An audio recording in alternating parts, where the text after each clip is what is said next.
ഷഹീദ്, മഴ ആ ജില്ലകളിൽ, വടക്കൻ ജില്ലകളിൽ ശക്തമായി തന്നെ ഉണ്ടോ?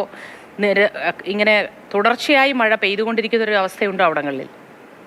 തീർച്ചയായും ഇന്നലെ രാത്രി ശക്തമായ മഴയായിരുന്നു കോഴിക്കോടിന്റെ മലയോര മേഖലയിലും നഗരപ്രദേശങ്ങളിലുമെല്ലാം ഉണ്ടായിരുന്നത്. രാത്രി കുറ്റ്യാടി, മുക്കം ഉൾപ്പെടെയുള്ള സ്ഥലങ്ങളിലെല്ലാം ശക്തമായ മഴ പെയ്തു.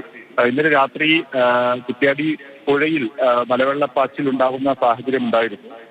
പക്ഷേ ഇന്നലെ രാത്രി വൈകിയോടുകൂടി അത് ജലനിരപ്പ് കുറഞ്ഞിട്ടുണ്ട്. പ്രത്യേകിച്ചും വയനാട് മലയോര ഉൾപ്രദേശങ്ങളിൽ, വനത്തിന്റെ ഉൾപ്രദേശങ്ങളിലെല്ലാം ശക്തമായ മഴ പെയ്തതിന്റെ അടിസ്ഥാനത്തിലായിരിക്കും കുറ്റ്യാടിയിൽ ഈ രീതിയിലുള്ള മലവെള്ളപ്പാച്ചിൽ ഉണ്ടായതെന്നാണ് നമ്മൾ മനസ്സിലാക്കുന്നത്. പക്ഷേ ഇന്ന് രാവിലെയോടുകൂടി ജലനിരപ്പ് അവിടെ കുറഞ്ഞിട്ടുണ്ട്.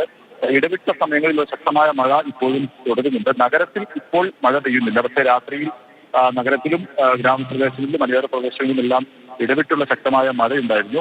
നാശനഷ്ടങ്ങളൊന്നും ഉണ്ടായിട്ടില്ല എന്നുള്ളതാണ് ആശ്വാസകരമായ കാര്യം. എന്നാലും എല്ലാവരും ജാഗ്രതയോടെ ഇരിക്കണമെന്ന് ദുരന്ത നിവാരണ അതോറിറ്റിയുടെ മുന്നറിയിപ്പുണ്ട്. ജില്ല ഉൾപ്പെടെയുള്ള കോഴിക്കോട് ഉൾപ്പെടെയുള്ള സ്ഥലങ്ങളിൽ ഇപ്പോൾ ഇന്ന് യെല്ലോ അലർട്ട് പ്രഖ്യാപിച്ചിരിക്കുന്നു. ശരി ഷഹീദ്.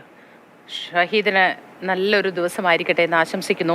മഴയുടെ കാര്യം പറഞ്ഞാൽ മലയോര മേഖലയിലൊക്കെ മണ്ണിടിച്ചിലിന് സാധ്യത കൂടുതലുണ്ട്. പുഴകളൊക്കെ കരകവിഞ്ഞൊഴുകാനുള്ള സാധ്യത, പുഴ മാത്രമല്ല തോടുമൊക്കെ കരകവിഞ്ഞൊഴുകാനുള്ള സാധ്യത ഉള്ളതുകൊണ്ട് തന്നെ അതൊക്കെ ജാഗ്രത പാലിക്കേണ്ടതുണ്ട്. പുറത്തേക്കൊക്കെ ഇറങ്ങുമ്പോൾ ശ്രദ്ധിക്കുക.